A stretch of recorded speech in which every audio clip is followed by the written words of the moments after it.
La pâtisserie, c'est avant tout une histoire de goût, de saveur et d'émotion. Je suis Léa Reverdy, amatrice et passionnée de pâtisserie. Mon défi, vous emmener avec moi à la découverte de ce qui fait vraiment un bon dessert. L'objectif ultime, trouver la recette parfaite qui fera fondre vos papilles à coup sûr. Vous êtes sur le point d'écouter un nouvel épisode de Papilles. C'est le podcast qui part à la rencontre des meilleurs chefs pâtissiers pour comprendre l'émotion et les saveurs qui les animent au quotidien lorsqu'ils créent leurs desserts d'exception. Après cet épisode, à vous de laisser libre cours à votre imagination et de créer les desserts aux saveurs qui vous ressemblent, tout en vous inspirant des meilleurs. Bonne écoute! Bonjour à tous et à toutes, j'espère que vous allez bien.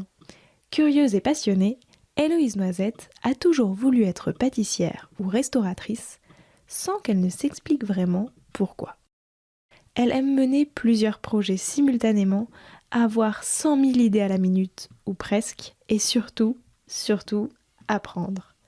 Pour cette raison, elle préfère souvent créer des desserts avec des aliments qu'elle n'aime pas spécialement. Pourquoi ? Parce que c'est sa façon préférée d'apprendre à l'associer, le travailler et l'aimer. Chef pâtissière du restaurant de Mallory Gabzi, j'ai rencontré Héloïse juste avant qu'elle ne parte à l'aventure pour son nouveau projet, la Mariposa.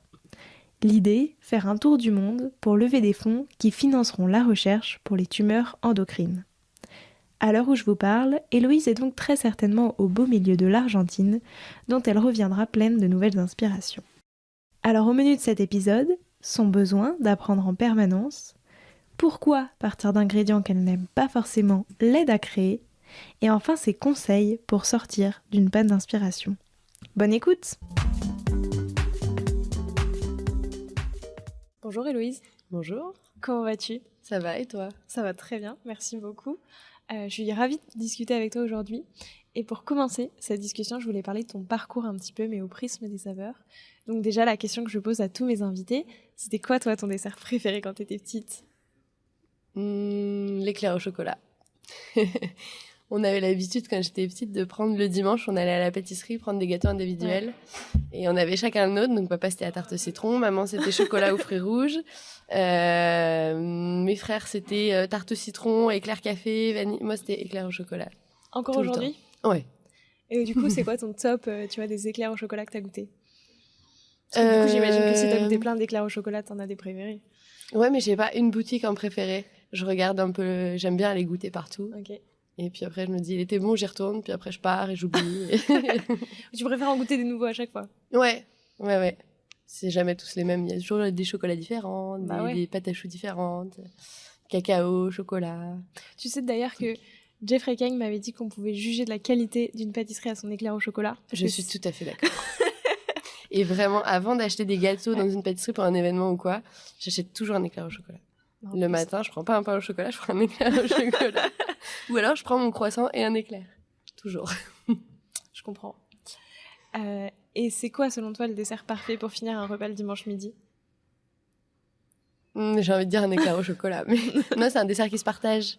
Ouais. Même si c'est des individuels, on partage. Ouais, il n'y a pas un dessert. Un truc frais. J'aime pas trop les desserts, moi, en fait.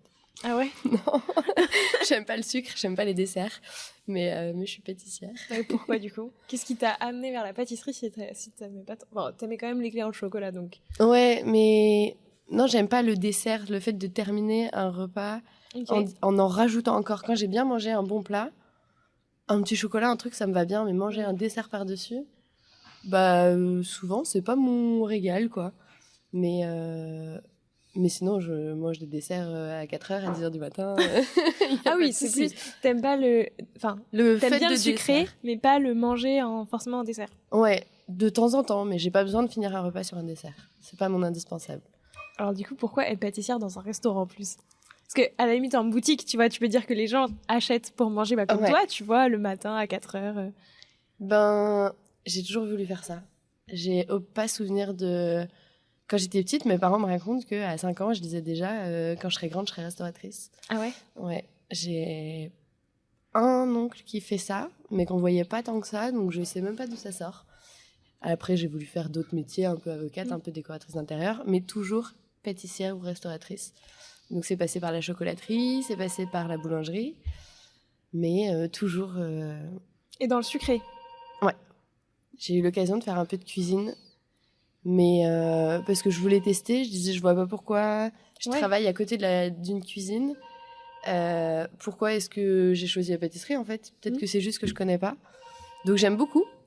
Peut-être qu'un jour je me tournerai vers la cuisine parce que ça me plaît beaucoup. Mais la pâtisserie, c'est quand même mon gros délire. J'aime bien. Qu'est-ce qui te plaît en plus du coup dans la pâtisserie que la cuisine? Travailler produits bruts. Mais c'est ça que j'aime aussi en cuisine. C'est juste que couper des poulets à 7h du matin ou vider des poissons. Quoique les poissons, ça me dérange moins. Mais ouais, la viande, je sais pas. En fait, juste les fruits, ça m'éclate. Le chocolat, la vanille. Développer des goûts avec des herbes et tout. En fait, je sais pas répondre parce que peut-être qu'un jour je ferai de la cuisine. Mais la pâtisserie, j'aime bien aussi le fait de donner du plaisir aux gens sur une touche sucrée parce que même si moi, c'est pas mon délire, les gens, quand ils mangent un bon dessert, ils sont forcément contents. Et je trouve ça trop cool. Mais après, tu disais quand même, tu vois, finir juste avec un petit chocolat ou quoi que ce soit, ça me suffit. Ouais. T'as quand même une petite touche sucrée de fin de repas qui fait que... tu vois. Ouais, une petite douceur et tout. Non, c'est important. Mais pourquoi la pâtisserie plus que la cuisine? Parce que j'ai appris ça, je pense. Et puis parce que... Mais tu l'as choisi un peu comme ça par hasard? Enfin, non, parce que j'ai toujours voulu faire ça. J'ai pas d'explication, je sais pas. Je saurais pas dire en fait. Mais pour moi, la pâtisserie, c'est le partage, on apprend toujours plein de trucs, on partage beaucoup, beaucoup. Il y a plein de possibilités. C'est accessible tout en étant très, très complexe. Et c'est infini.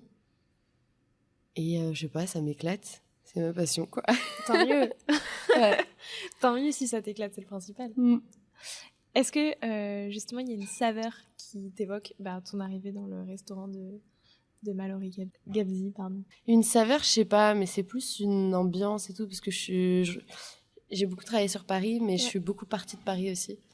Et je suis beaucoup revenue à Paris. J'arrive pas à me détacher de cette ville, c'est terrible. Et là, c'était pas du tout prévu. Et c'était un peu mon retour sur Paris, qui était pas prévu, mais qui m'a fait un bien fou. Et du coup, de revenir sur Paris avec l'ambiance du restaurant, parce que j'ai fait beaucoup de gastronomie, j'ai fait un peu de brasserie haut de gamme. Et là, pendant 1 an, j'ai fait de la street food. Puis j'ai fait un burn-out, donc je suis partie sur donner des cours beaucoup. J'ai fait un peu de traiteur aussi pour voir ce que c'était. Et la restauration me manquait beaucoup. La gastronomie. Même la street food, c'était trop simple. Enfin, j'ai voulu m'éloigner de la gastronomie parce que c'était trop... complexe. Comment dire? Trop en décalage avec qui j'étais. Et c'était devenu trop inaccessible. Enfin... ça me correspondait plus et en fait je suis trop contente d'être revenue et du coup une saveur je sais pas mais en tout cas c'est le goût du ça refait renaître la flamme et le goût de la passion en fait c'est revenu ici et là je vais partir, j'ai pas du tout envie de partir. C'est vrai. Ouais. Mais je le disais samedi à Malou, je disais mais j'ai pas envie de partir là. Je suis trop bien ici et en fait, d'être dans un environnement chouette, sain, et où on s'éclate et tout le monde se pousse vers le haut.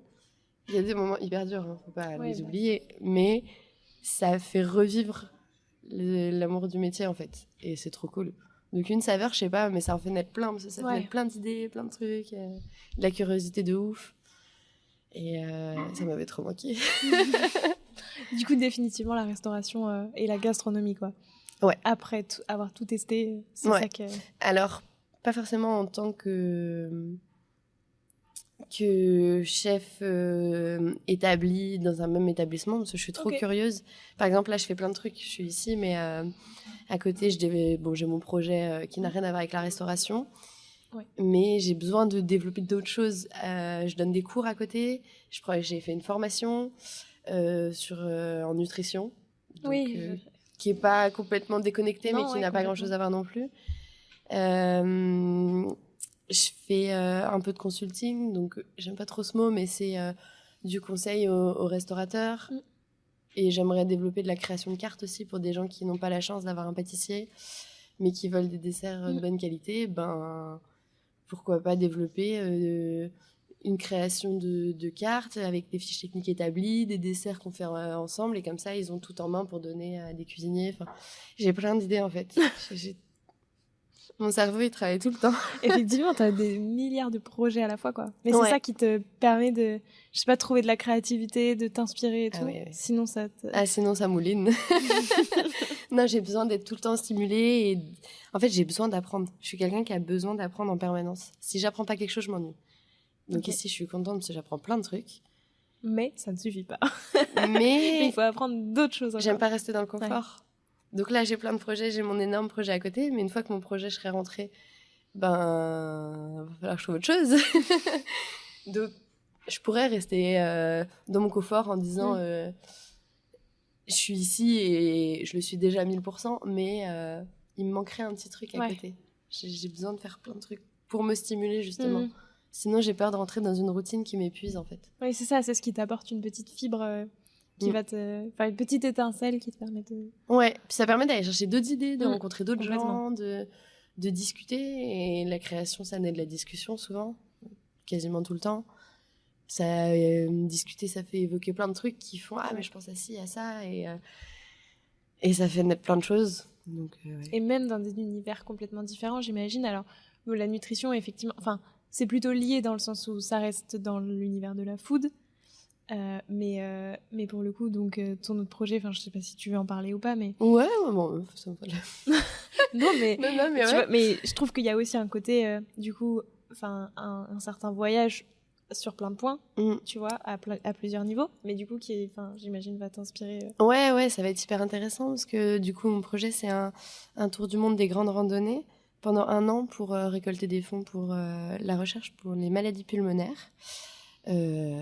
Parce que je suis passée par le cancer du poumon, donc ça permet de récolter des fonds et de faire bouger les choses. Mais j'aurais pu le faire en restant au restaurant et en bougeant parce que j'ai de l'énergie, mais le fait de voyager, ça permet aussi d'allumer plein de petites étincelles de créativité, de connexion, de plein de trucs qui font que on s'enrichit. C'est clair. Et ce qu'on met dans notre assiette, c'est notre richesse personnelle, je pense. Donc ça fait vivre plein de sens. Et donc autant de sens en mode ce voyage a du sens que de sens les 5 sens. Ça.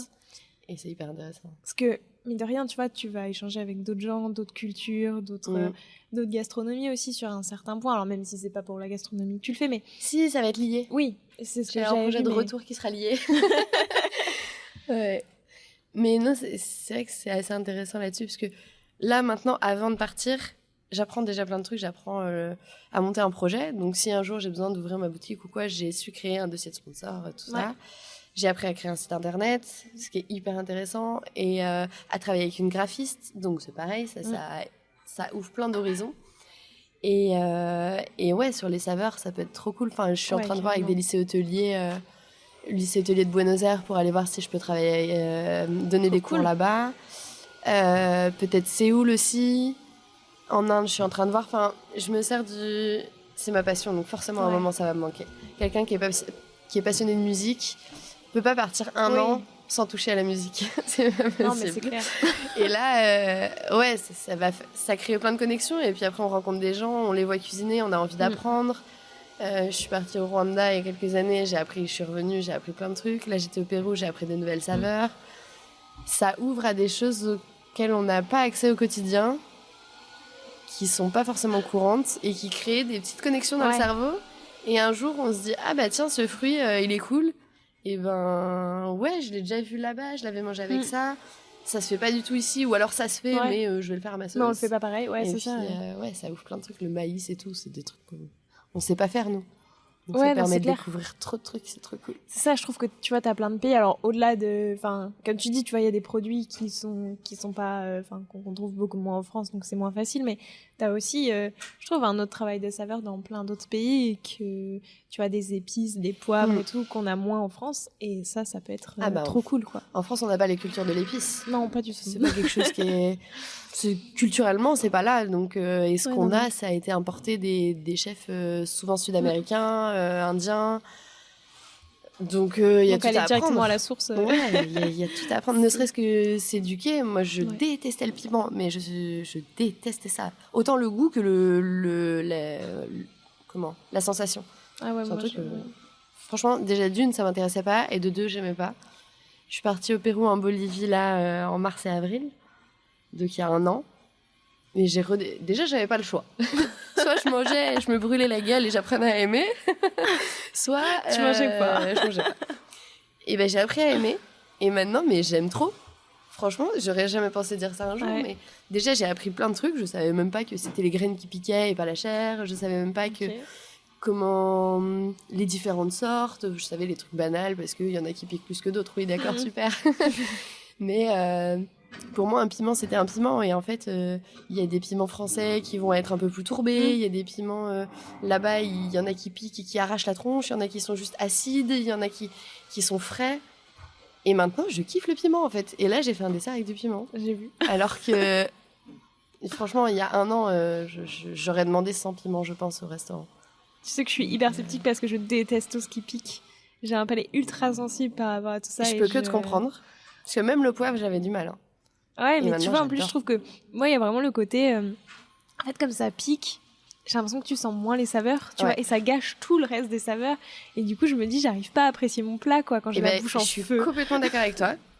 Et alors, souvent, il y a des problèmes de dosage, déjà. Après, j'irai pas prendre. Je mets pas de la sauce épicée sur les pizzas, j'irai pas prendre la sauce Gérassi et tout ça. Mais juste, je peux pas dire j'aime, mais j'apprécie. Genre.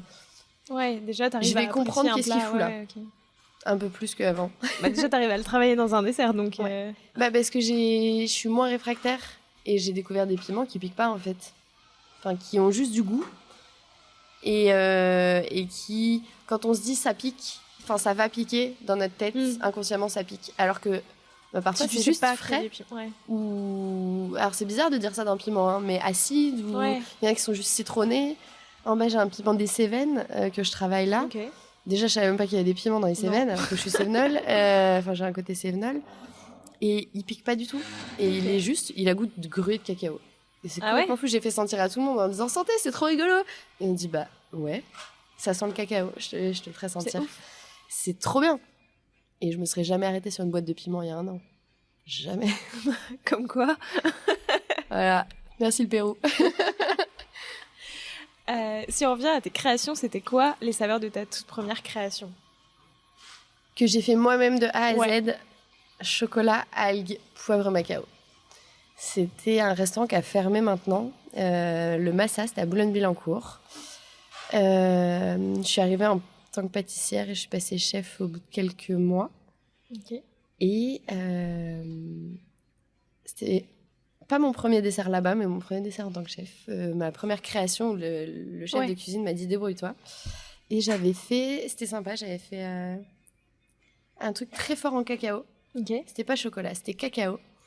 Des algues vertes, de la laitue de mer. Il y avait 4 sortes d'algues différentes que je faisais déshydrater pour en faire des chips. Il y en a que je mettais en tartare et il y en a que j'avais fait en meringue. Et une crème au poivre macao. Donc comme ça, il y avait la crème qui adoucissait tout le côté salé, iodé, tout ça. Et le poivre qui venait quand même un peu réveiller. Et encore maintenant, je suis hyper fière de ce dessert. J'aimerais le refaire un jour. Parce que c'est hyper technique. Il y avait un matériel de ouf, des déshydrateurs qui tournaient à balle toute la nuit. Franchement, c'était pas simple. Et je suis assez fière. Parce qu'en plus, j'aime trop les algues, le côté iodé. J'adore ça. Donc ouais. Puis c'est assez surprenant dans un dessert, quoi. Enfin, tu t'attends moins à retrouver des algues. Ouais. Mais j'aimais trop. Et les clients, c'est la première fois aussi qu'un client est revenu 6 mois après en disant ce serait possible de nous refaire ce dessert aux algues, s'il vous plaît. Et en fait, il y a plusieurs clients qui sont revenus et qui redemandaient ce dessert-là. Et qui disaient, mais des mois après, parce que je suis restée 2 ans et demi là-bas, que ce dessert les avait marqués et qu'ils s'en souvenaient encore longtemps après. Et j'étais trop fière. Bah, en vrai, tu vois, je pense qu'effectivement, tu t'en souviens dans le sens où, déjà, ça t'intrigue de ouf, je pense, quand t'as un dessert qui arrive devant toi qui est à l'algue. Et du coup, si en plus tu le trouves bon, tu te dis, purée, mais je veux le remanger, tu sais. En plus, c'était un dessert un peu... C'était pas spectaculaire, mais c'était des empilements de de plein de tuiles, plein de feuilles en fait. Il y avait de la feuille d'algue, il y avait de la feuille de chocolat, il y avait de la feuille de meringue et plusieurs sortes d'algues. Et du coup, c'était un genre de... Comment le décrire C'était graphique, quoi. Enfin, géométrique un peu. C'est ça, géométrique. Et du coup, c'était pas un dessert juste dans une assiette, c'était un dessert hyper volumineux, voilà. Et donc, je pense que ça a marqué. Et j'ai beaucoup aimé ce dessert. Et alors, ta dernière création? Et ben, c'était il y a quelques jours. Après avoir fait travailler dessus pendant 2 mois. Quel enfer. C'est chocolat blanc, fruits exotiques, piment des Cévennes. Donc, je suis aussi très contente de ce dessert parce que c'est mon dernier dessert ici avant que je parte. Donc, pour moi, c'est assez important. Oui, symbolique. Ouais. C'est potentiellement le dessert de l'étoile. Donc, ce sera voilà, c'est le dessert de l'étoile. Donc, c'est quand même hyper important dans une carrière. C'est un truc de ouf. C'est une pression supplémentaire et tout. Et en le faisant, on s'attend à ce que ce soit un dessert qui... Il faut que ce dessert marque. Parce que nous, on sera beaucoup plus attendus. Ouais. Parce que nous-mêmes, on a plus d'attentes sur nous-mêmes. Enfin, sur le reste de l'équipe et sur ce qu'on veut faire. Et en plus, parce que c'est un... Je sais pas, c'est un dessert qui arrive à un croisement qui est hyper important, quoi. Donc, comme ce dessert chocolat algue, je pense que je m'en rappelle encore parce que c'était mon premier dessert en tant que chef. Mon premier dessert dans ce restaurant-là, je m'en rappelle pas. Ouais. Mais mon premier dessert de chef, je m'en rappelle. Et peut-être que ce dessert-là, je vais m'en rappeler toute ma vie parce qu'il arrive à un moment clé déjà de ma vie, parce que je pars pour le plus gros projet de ma vie. Et aussi parce que c'est un tournant de ouf. Enfin, c'est un truc de malade, en fait, d'avoir une étoile à 26 ans. Alors, je suis pas chef de cuisine, je suis chef pâtissière, mais... Oui, mais ça compte quand même, ça fait partie du repas. C'est impressionnant. Donc, on réalise pas trop pour l'instant, mais on en parle de temps en temps, on se regarde, on dit, mais c'est réel ou pas? Genre, c'est ouf. Il y en a qui consacrent leur vie, quoi. Ouais, et puis c'est l'aboutissement. En plus, c'est ça, c'est l'aboutissement de... Tu vois, de mois et d'années de tellement de travail, de remise en question. Ouais. En plus, l'année dernière, je suis passée par des remises en question, mais existentielles, où je savais que j'allais pas arrêter ce métier parce que je l'aime trop, mais je me suis demandé pourquoi je me torturais autant au travail, quoi. Et en fait, là, c'est un énorme kiff. Du coup, c'est genre le dessert clé, quoi. Ouais, c'est ça. Ouais, donc il était hyper important. Je voulais mettre des saveurs qui me... Comment dire? Je voulais pas mettre des saveurs en mode tiens, je vais faire ça. Je voulais que ce soit quelque chose qui ait du sens, vraiment. Ouais. Parce que c'est un moment clé de ma vie, autant que de ma carrière, et du restaurant aussi, je pense. Donc, parce que là, je parle de moi, mais en vrai, pour le restaurant, c'est juste ouf aussi. Et donc, je voulais que ce soit un dessert qui me marque moi, mais qui marque aussi ici. Donc, pas le droit à l'erreur, quoi. Puis, j'ai pas l'habitude de porter la responsabilité des erreurs sur mes épaules, donc il fallait que ce soit parfait. Donc, ça a été très, très long à mettre en place, parce que je voulais faire des trucs... En même temps, je voulais apprendre. Ouais. Le problème, c'est que quand on apprend, c'est des trucs qu'on connaît pas. Donc, t'as plus de ratés. Voilà. Et puis, moi, j'ai dit, je vais partir sur un truc que je n'aime pas. Je vais partir sur la poire. Ouais. Mais j'aime bien mettre des challenges, ça me stimule. Ça me rend ouf, mais ça marche. Non, je voulais partir sur la poire que... Je peux pas dire que j'aime pas, mais je suis pas hyper fan, quoi. On me sert de la poire, je vais dire, ah, c'est cool, mais je vais pas dire, wouh, trop bien. Et en plus, du coup, je sais pas forcément bien le travailler. C'est pas un fruit évident, parce que une poire, c'est jamais régulier. Puis c'est doux, quoi. Ouais. En fait, c'est plein de saveurs, c'est plein de goûts différents qui peuvent exaucer avec n'importe quoi. C'est avec le citron vert, le citron jaune, le gingembre, le chocolat, les fruits rouges. Enfin, c'est avec tout et n'importe quoi, la poire. Mais on le connaît pas. Et en plus, une poire qui est mûre le matin va être imbouffable, pas possible de travailler le soir parce qu'elle sera trop molle, ça devient vite trop mou pour en faire quoi que ce soit. Ça se cuisine pas dans le sens où c'est très compliqué. Et en fait, j'ai fait beaucoup d'essais. Pas ouf. Et ça m'a rendu dingue parce que j'avais mon idée qui était claire et quand j'ai une idée en tête, je vais au bout. Okay. Même quand je sais que c'est une idée de merde, j'ai besoin d'aller au bout de cette idée de merde pour m'en rendre compte et pour me dire, ok, C'était nul. Mais du coup, est-ce qu'après, t'abandonnes en te disant, bon, c'était raté, ou est-ce que du coup, tu te dis, il faut que je trouve un moyen que ce soit pas nul, et du coup, de Avant, changer... je faisais ça. je m'entêtais jusqu'à ce que ça devienne bien. Et ici, j'apprends à passer à autre chose. Parce que Mallory me le dit souvent, elle me dit, mais en fait, Hello, si ça marche pas, passe à autre chose. Et peut-être que tu y reviendras plus tard, dans quelques années, dans quelques semaines, dans quelques jours. Mais arrête d'être entêtée sur les trucs qui ne fonctionnent pas. Si ça marche pas, faut l'accepter, passer à autre chose, et peut-être que juste le lendemain, ça va le faire. Mais j'ai tendance à m'entêter.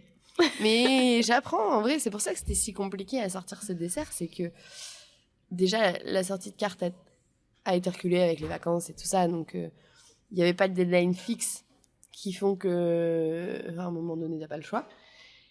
Et en plus de ça, j'avais pas envie d'abandonner cette idée parce que je voulais vraiment réussir à travailler la poire. Et j'ai pas réussi, ça me saoule. Je réessayerai à la prochaine saison de la poire, mais je garde en tête que j'ai pas réussi la poire, quoi. Mais du coup, je suis passée sur autre chose. Après que mes collègues aient lu le désespoir dans mes yeux, ils m'ont dit arrête. Non, j'ai essayé avec plein de trucs. J'ai essayé avec de l'oseille, j'ai essayé avec du chocolat, j'ai essayé. Après, je suis partie sur l'huile d'olive. Après, je me suis dit, je vais faire une vinaigrette dans mon assiette avec du chocolat et tout. Ouais. Je suis sûre que ça serait hyper stylé, mais j'ai pas pris assez le temps de bosser dessus. Et puis, en fait, je suis retournée sur ma toute première. C'était quand ? Début décembre, j'avais présenté En fait, je fais toujours, quand je fais une création, j'ai besoin d'écrire. Je suis quelqu'un dans la vie, je fais énormément de calligraphie depuis très très longtemps. Et pour moi, tout apprentissage passe par l'écriture, pour ma part. Et du coup, j'ai besoin d'écrire les recettes. J'ai plein d'idées, machin, j'écris, puis je reprends une feuille. Et avant de me lancer dans le dessert, j'ai besoin de prendre une feuille blanche et de tout écrire, les recettes dans l'ordre. Alors, j'écris pas le procédé, mais j'écris les recettes et je fais un petit dessin à côté. Et le visuel, c'est mon point faible. Donc, souvent, je fais pas de dessin, mais au moins, j'ai tous les éléments et ça me permet potentiellement de visualiser un truc ou de demander à Mallory qui m'aide à visualiser un truc. Et je lui ai amené ce dessert, c'était mangue. J'avais fait fruits exotiques, chocolat noir et une épice qui était chili cacao. Donc, qui est fait par Ingrédients du Monde avec qui on travaille, qui est un fournisseur belge. Et il m'a dit, en vrai, c'est cool. J'avais déjà commencé 2-3 essais. Il avait goûté. Il m'a dit, c'est cool, mais je sais pas, non. Ouais, donc, je suis partie sur... Ouais, ouf. Ça le tentait pas. Donc, je suis partie sur mes essais de cacao, de machin, de trucs de poire à la con, là. Et la semaine dernière, il me dit, en fait, je verrais bien un truc un peu caché... avec de la mangue, du chocolat blanc et tout. Et je suis partie. Et il me dit, écoute. Je dis, non, mais je sais ce que je veux faire, en fait. Et le temps de faire les recettes, le lendemain, il y avait les trucs, quoi. Puis après, bon, le temps d'ajuster, mais je savais exactement ce que j'allais faire. Ça a fait tilt et ça faisait 2 mois que j'essayais de sortir un dessert. En une demi-heure, j'avais le dessert en tête, quoi. Et je savais à quoi je voulais que ça ressemble et à quoi...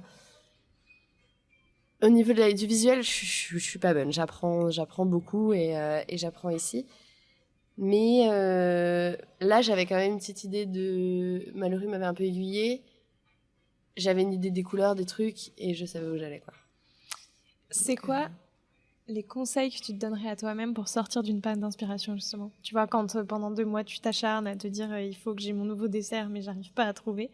Comment tu sors de ça ? C'est quoi les conseils que tu te donnerais à toi-même, finalement ? Franchement, c'est le conseil qu'ils m'ont donné ici. Arrête de t'entêter, passe à autre chose. Et si ça revient pas, c'est que ça devait pas revenir, et sinon ça reviendra. Faut savoir passer à autre chose. Et même parfois, en essayant d'autres trucs, on capte sur ce qu'on était en train de faire la veille. Ouais.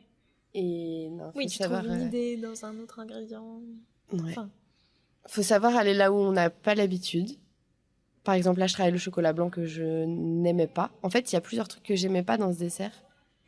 Et c'est... En fait, non, mais c'est vrai.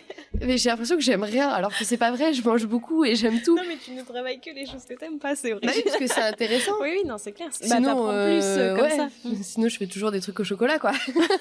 Des éclairs. Ouais, sinon, je fais des éclairs au chocolat tout le temps. Et des tartes aux pommes. Non, mais chocolat blanc, j'en mange 1 fois par mois, voilà, ça me suffit. Je suis pas très fan, c'est pas mon délire. Même mes parents étaient étonnés que je fasse un dessert au chocolat blanc. Et bon, le piment, maintenant, j'aime, donc je peux pas dire ça.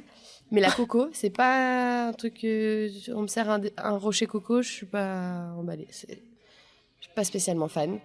Autant la texture que le goût. Et là, ben, c'est fruits exotiques avec c'est du chocolat blanc, de la noix de coco, mangue verte, fruit de la passion. Il y a un sorbet exotique avec un peu de banane, tout ça. Et de la coco. Un rocher coco, un biscuit coco. Donc je suis trop contente parce que j'ai réussi à travailler des produits que je connais pas, à sortir de ce que j'ai l'habitude de faire. Et en plus de ça, j'aime ce dessert. Est-ce que je le mange avec plaisir. Est-ce que justement c'est pas ça ton challenge au fond quand tu crées un dessert, de dire je prends les ingrédients qui moi m'intéressent le moins et il faut que j'arrive à un dessert que moi j'aime beaucoup.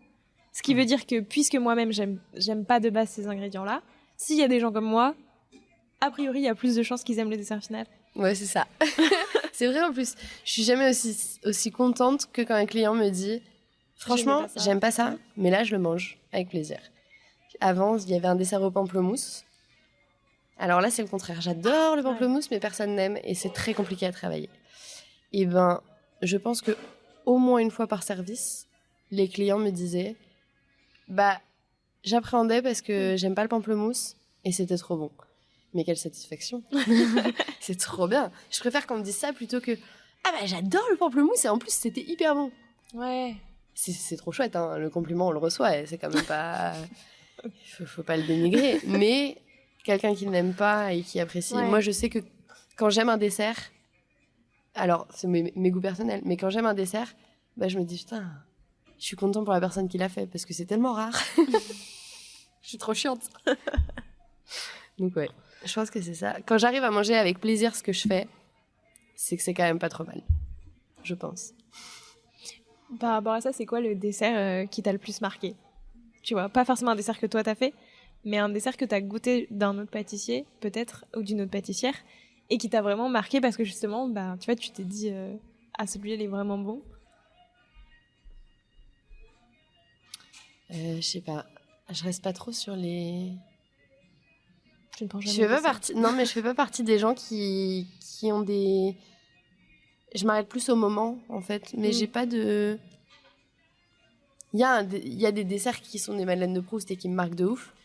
Mais là, comme ça... Bah, je sais pas. J'essaie de penser aux belles tables que j'ai faites, mais je suis même pas sûre que ce soit... Ouais, des fois, on n'a pas... Enfin... Non, mais même des plats qui m'ont marqué, oui, il y en a que je me rappelle et que voilà, mais... Peut-être la première fois que je suis allée dans un restaurant étoilé au Crayères avec l'équipe à l'époque du Lucas Carton, ça m'avait marqué parce que j'avais pas l'habitude, c'était un cadre incroyable avec des trucs sous cloche et tout. Donc oui, je me rappelle de ce dessert, c'était il y a 5-6 ans. Je m'en rappelle, il m'a marqué, mais je peux pas, je me rappelle encore des goûts, du visuel, mais je peux pas dire que ce soit sans aucune critique, rien. Mais c'est pas le dessert de ma vie ou j'ai pas de... Non, il est pas encore arrivé. Peut-être. Ou alors j'ai pas d'attache au plat comme ça. Je me souviendrai du cadre, du lieu, des gens, du moment, mais pas forcément du... Non, il est peut-être pas arrivé. Ça représente quoi pour toi la pâtisserie ? Ma vie. C'est un peu toute ma vie la pâtisserie. Bah oui, surtout si t'as toujours su que c'est ce que tu voulais faire. Bah ouais. Après, comme je travaillais en restaurant, je mettrais plus la cuisine, mais dans l'ensemble qui englobe les deux. Ouais. Chez moi, le dimanche, c'est en cuisine avec papa. Même quand on fait pas exprès, hein. Il y a toujours un moment le dimanche où on se regarde et on rigole parce que dès que je suis à la maison, le dimanche, c'est papa et Héloïse dans la cuisine, quoi. C'est mon petit frère qui voulait passer des moments avec nous. Ouais, il venait, il s'incrustait. Moi aussi, je me mets dimanche à la cuisine, donc maintenant il est avec nous. Mais mes frères et ma mère ne vont jamais à la cuisine le dimanche, donc il y a ce moment-là. Il y a le moment de partage. Enfin, pour moi, le restaurant, en fait. Le restaurant, c'est des moments de partage, où tu apprends, où tu rencontres, où tu vis. Nous, en plus, on peut dire qu'on y vit le temps qu'on y passe. Donc, non, la pâtisserie, c'est toute ma vie, quoi. Alors, j'ai une vraie vie à côté, hein. Oui, ma vie n'est pas la pâtisserie, mais la pâtisserie, je pense que c'est un peu toute ma vie.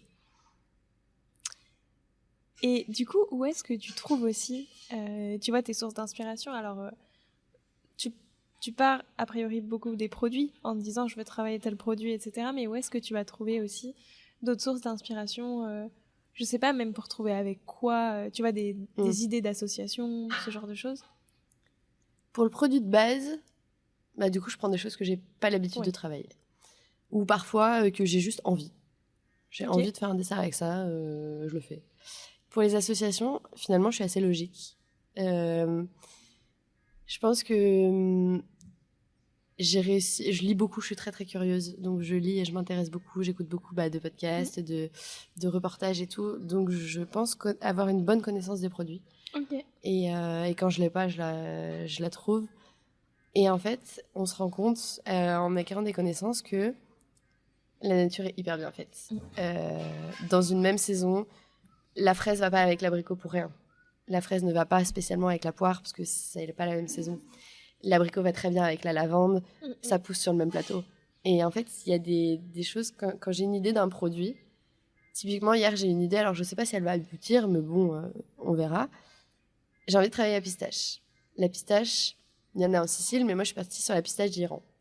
Alors je sais même pas encore la différence de goût, mais pour moi la pistache, j'ai dit tiens, Iran. Parce que sur l'instant, j'ai pas pensé à l'Italie. En Iran, il y a quoi? Il y a de la fleur d'oranger, il y a du citron noir, il y a du safran, il y a des yaourts, du lait de chèvre. J'ai fait une liste avec tous les produits iraniens. Donc je suis allée chercher sur internet produits Iran, dessert, cuisine iranienne, plat typique iranien. J'ai regardé par rapport aux saisons. Je n'étais pas contente de ce que j'ai trouvé, donc je me suis contentée à l'Iran.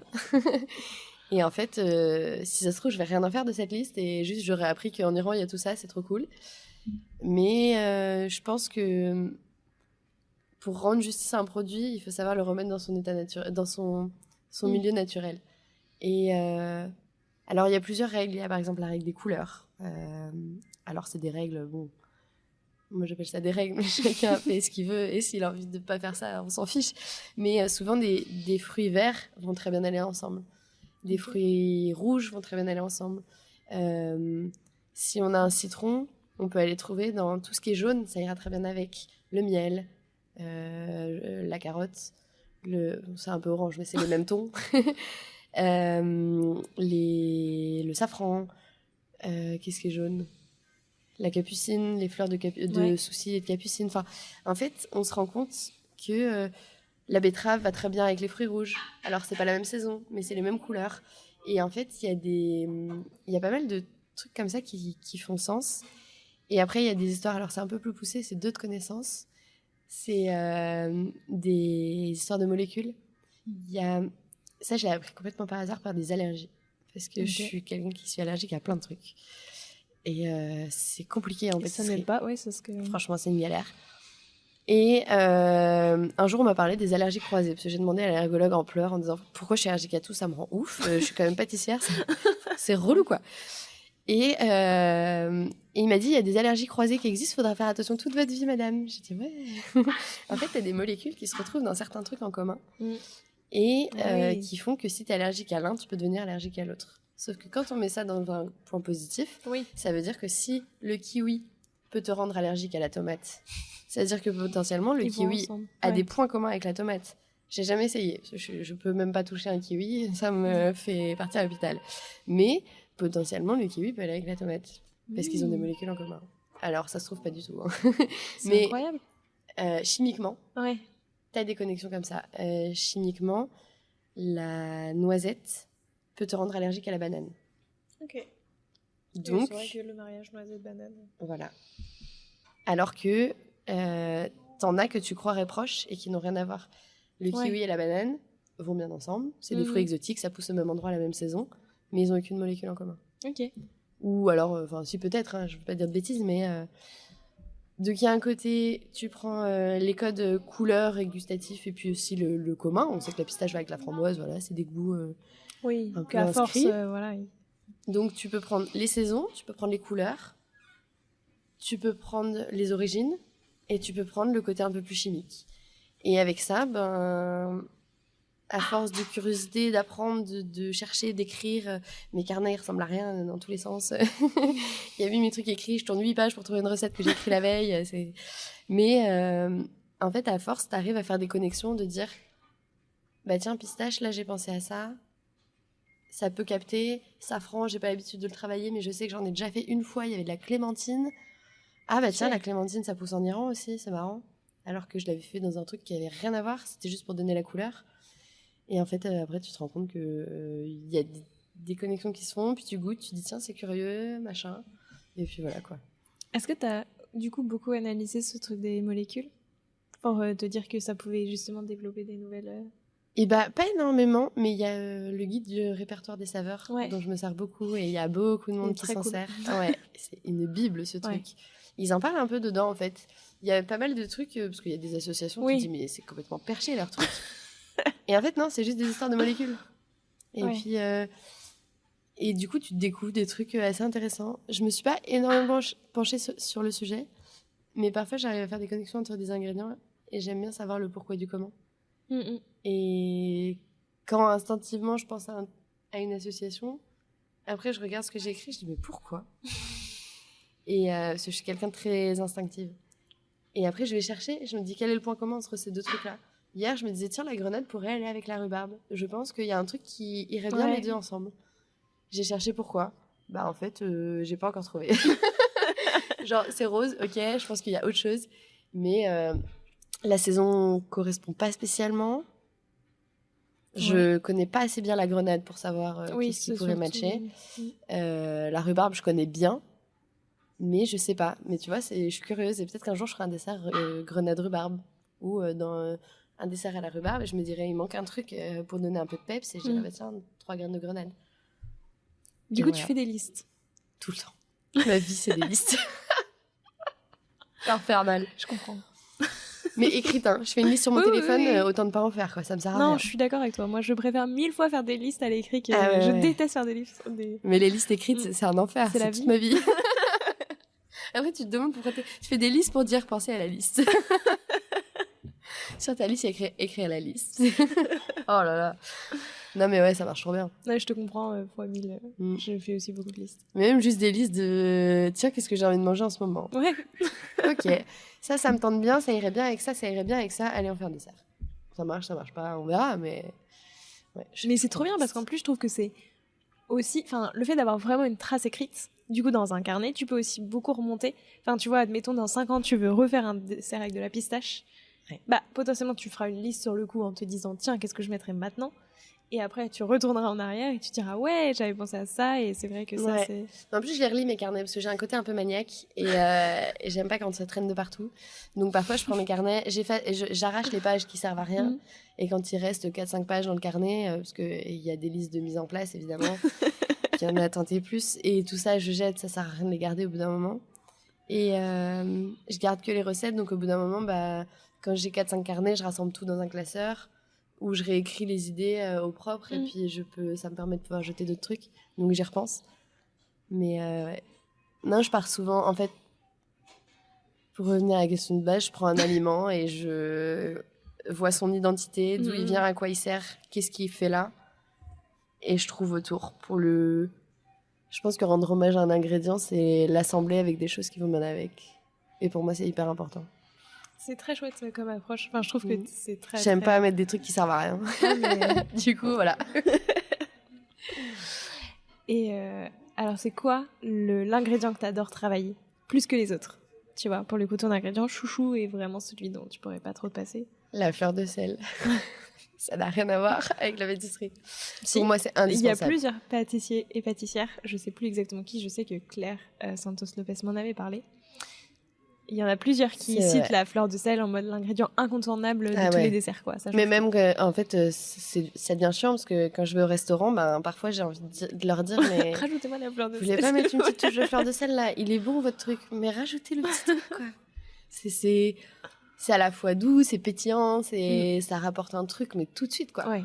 Et je pourrais pas m'en passer, j'adore ça. En plus, chez moi, j'ai de la fleur de sel au thym, de la fleur de sel au truc, de la fleur de sel au curry, de la fleur de sel machin, aux algues, au truc. C'est infernal. Mes parents, quand je déménage et je leur ramène mes fleurs de sel, ils sont là, mais arrête. arrête. Et j'ai ramené de tous mes voyages, j'ai ramené des fleurs de sel. Ok. C'est marrant. J'avais jamais fait. C'est rigolo. J'avais jamais capté. Ouais. C'est un beau souvenir, hein. Au moins, tu l'utilises et... Et j'adore ça. Et puis, elles sont toutes différentes et tout, c'est trop bien. Enfin, ça peut apporter un tout, mais même en cuisine. Hein. Oui, non, mais complètement. Même au perso, hein, tous mes plats que je prends, je rajoute de la fleur de sel. Même des pâtes. Oui, mais c'est vrai que ça fait toujours... Est-ce que du coup, tu as un placard à fleur de sel non, mais je pense que je devrais. J'ai un placard à sel, un grenier à sel. non, j'ai pas encore. Et au contraire, donc du coup, toi, c'est un peu ta spécialité, mais du coup, l'ingrédient qui te donne le plus de fil à retordre, tu vois, celui où justement, t'as pas encore trouvé le moyen de lui rendre complètement hommage.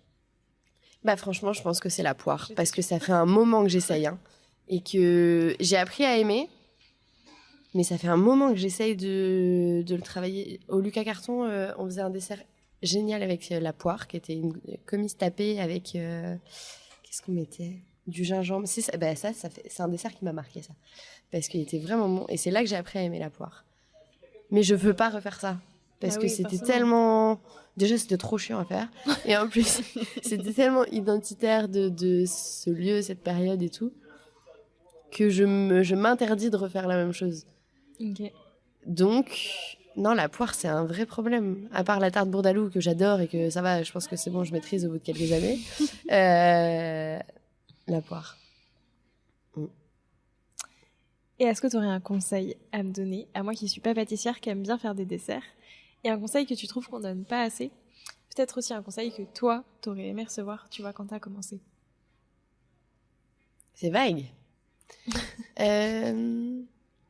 Ne juge pas ma question, s'il te plaît. Non, je pensais assez vague parce que dans mon cerveau, il partait en termes en cuisine, mais pour faire à la maison. Parce que non, si ça avait été à la maison, enfin, je sais pas, hein. En entreprise, j'aurais dit l'organisation. C'est hyper important. Ouais, la maison aussi, ouais. Ouais. Mais l'organisation du travail, même en arrivant ici, j'en manquais. Et pendant un mois, je prenais pas de pause du midi parce que j'ai pas su m'organiser. Mais sinon, j'avais un truc en tête. Les assaisonnements. C'est hyper important. Et en fait, l'assaisonnement, il est associé à la cuisine. Parce que c'est comme ça. Ouais. Mais en pâtisserie, il y a un assaisonnement qui est hyper important à faire. Et notamment la fleur de sel, une herbe, une épice, une sauce. Savoir ajuster une recette. Ça reste une recette. Mais ta mangue, elle peut être plus ou moins sucrée. Ta pomme, elle peut être plus ou moins acide. Ta vanille, elle peut être plus ou moins sèche. Ton chocolat, il peut avoir un peu séché. Et tout ça, ça s'assaisonne. Donc, oui, en pâtisserie, on a des fiches recettes. C'est beaucoup plus précis et c'est beaucoup plus réglementé qu'en cuisine. Mais si on goûte... Enfin, les choses n'ont pas toujours le même goût parce que la recette est la même. Ouais. Et l'assaisonnement, je pense que c'est hyper important. D'où la fleur de sel. Non, je pense qu'il ne faut pas sous-estimer l'assaisonnement. Et un dessert qui peut être raté dans le sens... Ok, il est pas beau. Ouais. Et parfois, souvent à la maison, on se dit c'est chiant parce que c'est bon, mais ça ressemble à rien. Et ben, on arrange le truc, on le fout dans une verrine, hop, ni vu ni connu. Et là, on se dit bah, du coup, faut trouver le truc parce que ça reste une verrine et c'est bon, mais l'assaisonnement. Un petit zeste de citron vert, un zeste de bergamote, d'orange, de pamplemousse. On a tout ça à la maison dans le placard. Un zeste, c'est un assaisonnement. La fleur de sel, un coup de moulin à poivre 5 baies là. J'ai appris à faire ça à ma maman, elle le fait souvent. Un petit coup de moulin à poivre, hop, la tarte aux pommes, elle est trop géniale. Et voilà. Merci pour ce conseil. Maintenant, je te propose de te prêter au jeu du questionnaire de Proust des saveurs. Déjà, du coup, si toi, t'étais une saveur, tu serais laquelle ? Le salé. J'aime bien le sel. Ouais, j'aime bien le sel. Un petit côté iodé, ça, tu peux en mettre partout. Je sale toujours mes plats, c'est un enfer. Non, j'aime bien le salé. J'adore le salé. Tu me présentes une tarte aux fraises, une quiche Lorraine, j'éclate la quiche Lorraine. C'est sûr. C'est quoi ton péché mignon ? L'éclair au chocolat. La dernière saveur que t'as découverte et aimée ? C'est Faten qui a fait C'est une amie que j'aime beaucoup. Et à chaque fois, elle fait elle me fait des petits trucs et à chaque fois je lui en demande et j'arrive pas à les utiliser parce que en fait elle me fait un truc qui est trop cool et après moi je pars sur autre chose et du coup j'ai pas encore réussi à utiliser ce qu'elle fait dans des desserts. Alors elle m'a fait un truc, elle me connaît bien donc elle sait exactement ce qu'il me faut. Et elle a fait un truc à la noix de cajou mais vraiment une crème de noix de cajou avec une touche de fleur de sel, une touche de... Je sais plus ce qu'elle... Je me demande si elle a pas mis un peu de fleur d'oranger. Enfin, un truc, mais genre, incroyable. Et je pense que c'est cette pâte de noix de cajou là qui est douce et relevée. Enfin, genre... Un peu salé. Enfin, ouais, un peu. Bah, elle me connaît, elle sait qu'il faut de la fleur de sel. Il faut de la fleur de sel et un petit truc un peu frais. Une petite acidité. Ouais. Si je te demande de créer un dessert qui évoque l'aventure, tu fais quoi? L'aventure. Les premières idées qui te viennent. Parce qu'évidemment... Un truc avec de la mousse. Ah ouais? De la mousse de la forêt, Ouais. hein, pas de la mousse au chocolat. Ouais, ça me ferait kiffer de faire un truc avec du lichen. Des épices. Je ferais bien... Ah non, je sais. Un truc avec du curry. Des épices. Des fruits. Je pense que je prendrais un marqueur de chaque continent. Ok. Et j'en ferai un truc. Donc, ouais. Très cool. Une épice asiatique, bah, un curry, un piment pour l'Amérique du Sud, un fruit pour l'Afrique. Ça peut être la mangue ou la banane. Oh, la banane, ça irait bien avec les deux. Le chocolat. On le met n'importe où, mais j'aime bien le chocolat. Ça fait un lion. Et ouais, non, je pense que je ferais ça. Et enfin, est-ce qu'il y a un pâtissier ou une pâtissière avec qui tu aimerais bien créer un dessert à 4 mains qui aurait des saveurs assez inattendues? Franchement, mais c'est deux femmes que j'admire énormément, Nina Métayer et Claire Essler. J'admire ces femmes pour leur parcours de vie autant que leur parcours de pâtissière. Ouais. Et bah alors, ce sera un rêve, quoi. Ouais. Je te le souhaite, hein. C'est un beau rêve. Hein. On sait pas, ouais, mais j'admire ces femmes pas pour ce qu'elles font, mais pour qui elles sont. J'ai trouvé extraordinaire. Donc ouais, bah forcément une des deux. Ou les deux. Oui, les deux en même temps. Un dessert à 8 mains. Ouais. Et... 6. Tu peux venir, ça fera vite. Je viendrai parce que j'ai des petits problèmes en calcul mental. Ah non, ce serait incroyable. Mais alors ça, ce serait un rêve de vie. C'est trop ouf. Enfin bon, on verra. La vie est longue, si elles écoutent. Oui. Maintenant, j'ai 5 dernières questions. Plutôt vanille ou chocolat? Chocolat. Herbe ou épices? Je sais pas choisir. Herbe, parce que je connais mieux, mais épices, je suis en train d'apprendre les épices et je surkiffe, donc je sais pas. Agrumes ou fruits secs? Agrumes, 1000 fois. Glace ou sorbet? Enfin, crème glacée. Sorbet. Et enfin, ton dessert algue ou ton dessert piment? Enfin, la première création versus la dernière création. Ah, ça c'est intéressant. Ah, c'est chaud. Il y en a une, c'est genre sentimental, mais l'autre est bien plus travaillé. J'ai pris 6 ans d'expérience dans la tronche entre les deux. Un mélange des deux. Algue là et maintenant, piment. je dirais exotique parce qu'il me ressemble beaucoup plus. C'est beaucoup plus moi que Ouais, l'algue. T'as évolué depuis, quoi. Bien sûr. Et puis il s'est passé beaucoup de choses depuis. Et je pense que si je le refais ce dessert maintenant, à l'identique, les gens ne comprendraient même pas que c'est moi qui l'ai fait parce que c'est plus moi. Mais ça me ferait kiffer de le refaire travailler, de le retravailler pour le remettre un peu à maintenant. Mais non, je pense que là, maintenant, à l'instant T, ce serait l'exotique. C'est plus, un peu plus moi, quoi. Merci beaucoup. Ça m'a fait trop plaisir de discuter avec toi. Je demande à tous mes invités un défi pâtissier à me lancer et à lancer à tous les auditeurs et auditrices qui voudraient le refaire. Donc soit, je sais pas, une recette à refaire, un ingrédient à tester. Enfin bref, ce que tu veux. Tu sais ce que je vais te dire? J'ai peur. Un truc au piment, mais que tu aimes. Sûr. Genre, essayer d'aimer le piment. Et franchement, un truc à faire à la maison qui peut être rigolo, t'achètes une glace... parce qu'en bas, je fais avec un sorbet fruits exotiques, mais avec ma mixture. Mais si, je sais pas, t'achètes un sorbet banane. Ok. Tu mets une pointe de piment dessus. Vraiment, faut pas en mettre trop parce que sinon, souvent, le piment, on n'aime pas parce qu'on sait pas le doser. Du piment comment ? Frais, sec Dans ça, à la maison, je pensais à sec. Mais c'est vrai qu'on peut essayer frais. Il faut qu'il y ait un peu le goût du piment. Pas fuir sur un petit paprika de chez Ducros, tu vois. Un vrai piment. Ouais. Ou alors, donc soit... Ouais, mettre du piment sur un dessert. Franchement, il faut acheter un bac de sorbet, pas les cartes d'or, mais tu sais, les petits glacés des Alpes et tout, là. Et t'essayes dessus de mettre une petite touche, juste pour voir comment ton palais réagit et tout. Et essayer de mieux comprendre que le piment, il a un goût et pas seulement un piquant. Et c'est hyper intéressant après. Voilà. Et c'est les graines du piment qui piquent, c'est pas la chair. J'ai appris ça il y a une semaine, je trouve ça trop cool. J'espère que je ne te détesterai pas intérieurement. Non, mais je pense que c'est apprendre. Franchement, c'est mon dernier exercice qui m'a pris un temps fou et je trouve ça trop stylé, quoi. Voilà. Mais c'est comme tout, tu vois, effectivement, genre, je trouve ça s'apprend à goûter. Au fond, comme tu disais, le poivre, c'est pareil, il n'y a aucun poivre qui est pareil, sauf que... Et pour les gens qui kiffent déjà le piment, mettez-en dans les desserts. Parce que c'est hyper rigolo. Voilà. Merci beaucoup. C'était un vrai plaisir. J'ai trop aimé échanger avec toi. Et moi aussi. C'était vraiment passionnant. Je te laisse le mot de la fin. Est-ce qu'il y a quelque chose que tu aimerais ajouter pour clore cet épisode ? Faut découvrir, faut apprendre. Faut jamais s'arrêter d'apprendre. C'est trop bien. C'est la vie. Ah ouais. Si t'arrêtes d'apprendre, t'arrêtes d'avancer. Et apprendre, c'est trop cool. Et en plus, quand t'apprends bien, tu peux te permettre d'apprendre aux autres derrière. Ouais. Et là, c'est même plus de l'apprentissage, c'est du partage. Et alors ça... C'est aussi de l'apprentissage. Parce qu'en vrai, en apprenant aux autres, t'apprends beaucoup des autres. Mais... T'as toujours à apprendre de qui que ce soit.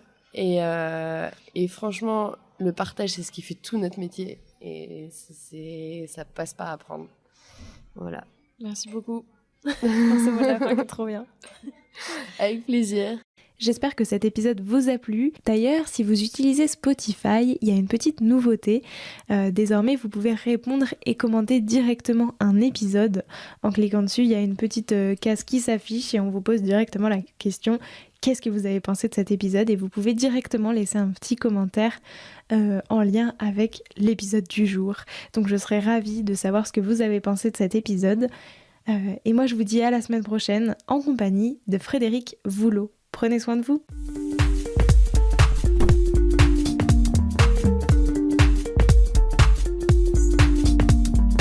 Alors, quel sera votre prochain dessert ? Merci d'avoir écouté cet épisode jusqu'au bout. S'il vous a plu, n'hésitez pas à le partager aux gourmands qui vous entourent. Et si vous voulez soutenir Papille, 2 choses. La première, notez l'épisode 5 étoiles sur Apple Podcast et laissez un joli commentaire.